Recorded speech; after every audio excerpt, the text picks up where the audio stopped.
Assalamu alaikum wa rahmatullahi wa barakatuh. How are you guys doing? It's been a long time, hasn't it?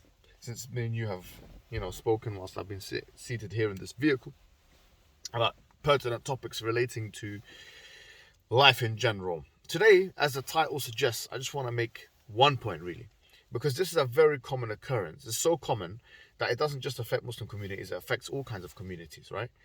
And what is it exactly? I'm talking about one thing that if you do, you can destroy your marriage, you can destroy your family, okay? And you need to get this right. You need to have principles in your mind that how am I going to approach this thing? Because people get this wrong all the time, right? And to lesser or greater extents, what is this thing? I'm building the suspense here, but what is this thing that we're talking about? I'm talking about how do you sort out the conflict between, say, for example, your family, i.e., your mum, your dad, your brothers, your sisters, on the one hand, and then your spouse, your husband, and your husband or your wife on the other hand. Yeah, how do you do that? Because this is a very complex situation. You've obviously got allegiances to your parents. You obviously love your parents. In Islam, obviously, you've got your religion. Yani dictates that you've got to be very good with your parents, but at the same time, now you're married. Do you get it? So you don't want to break your family, but at the same time, you don't want to hurt your parents. So this can become, or let's say, for example, your siblings. This can become a very tricky situation. How do you sort this out? Well, the Quran actually provides solutions, okay? The Quran provides solutions for this. And the solution in the Quran, if you look at chapter 4, verse 135, yeah, for example, but there are other verses which we can mention. يا أيها الذين آمنوا كونوا قوامين بالقسط شهداء لله ولو على أنفسكم أو الوالدين والأقربين. It's simple. It says that, O you who believe, be upright standing with justice, even if it's against yourself or if it's against your parents or those who are close to you, okay? Now, this is the first thing, and the kind of same messaging is repeated elsewhere in the Quran. وَإِذَا قُلْتُمْ فَأَعْدِلُوا وَإِنْ كَانَ ذَا قُرْبَى. If you speak, then speak the truth, even if the person is close to you. The main thing here is that you've got to speak the truth. Like, for example, if there's injustice that's happened, okay, you cannot side with injustice. It doesn't matter who done it here. So, for instance, if your father stood up to hit your I'm giving you an extreme example, but he stood up to try and hit your husband like this, or your husband is walking in the street, and he sees your mother, and she doesn't even greet him, she doesn't even say assalamu alaikum to him, she just gives him the cold shoulder, for example. Or, like, I'm giving you some freak examples here. That most people wouldn't do these things, most decent people. Or, for example, on the flip side, if the mother-in-law, which we see a lot of the time happening, the mother-in-law, which is basically, let's just say your mum, she's bossing around your wife, okay? Let's say she's bossing around your wife as if she's the husband. Do you get it? And this happens a lot in the culture, a lot of the cultures in Islam, Muslim world, I should say. Where now the mother, she's like bossing around the woman and telling her, do this, don't do this, and she'll shout at her, she might even swear at her, she might even do these kinds of things. And the guy just sitting around and watching this happen, and he's like, yeah, but she's my mum, what do you expect me to do? That's that, I'm sorry to say, what do you expect? You're a protector, you're meant to stop that injustice from taking place. What do you mean, what do you expect me to do? This is wrong, you're wrong. If you're allowing your wife, that's meant to be now under your care, to be humiliated, by the parent, okay, and you're not even getting involved, you're not saying any words of justice, then you're not fulfilling your responsibility as a man. So the point is that, number one, it has to be, you have to side with justice. No one is going to deny this.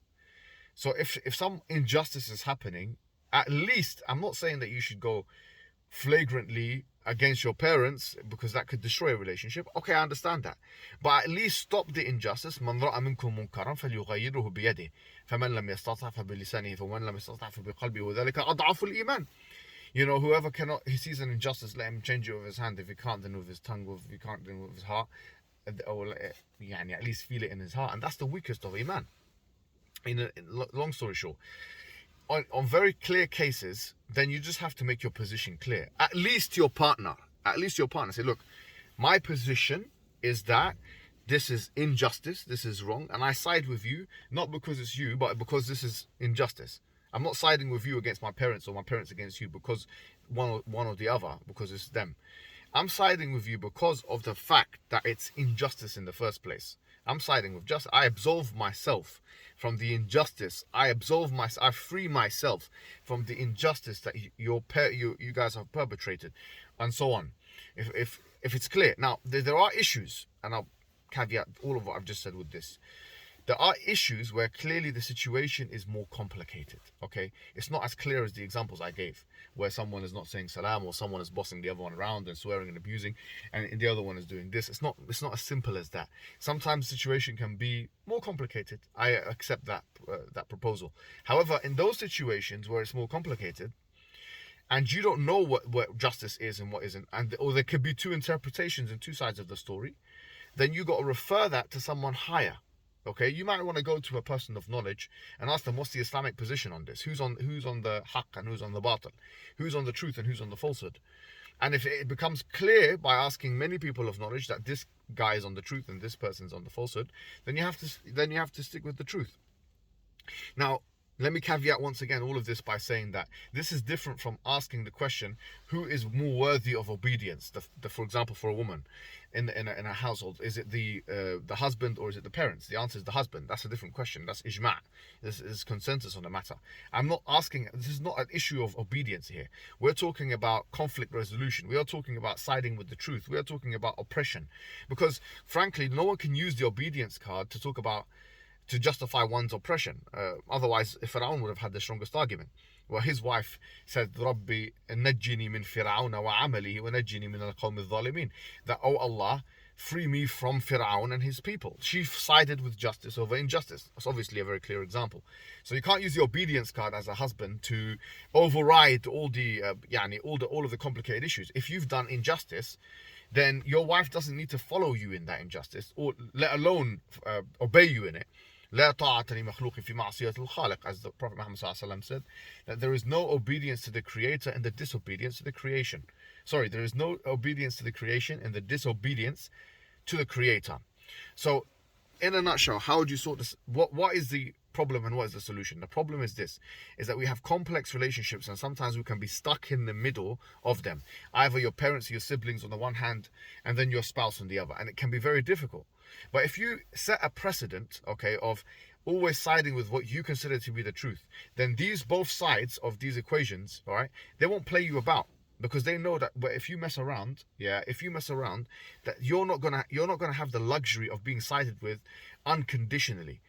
There should be no unconditional allegiance if falsehood, okay, becomes part of the equation, if injustice becomes part of the equation. The only unconditional allegiance you should have and I should have is that to the truth and to justice itself. Wassalamu alaikum wa rahmatullahi wa barakatuh.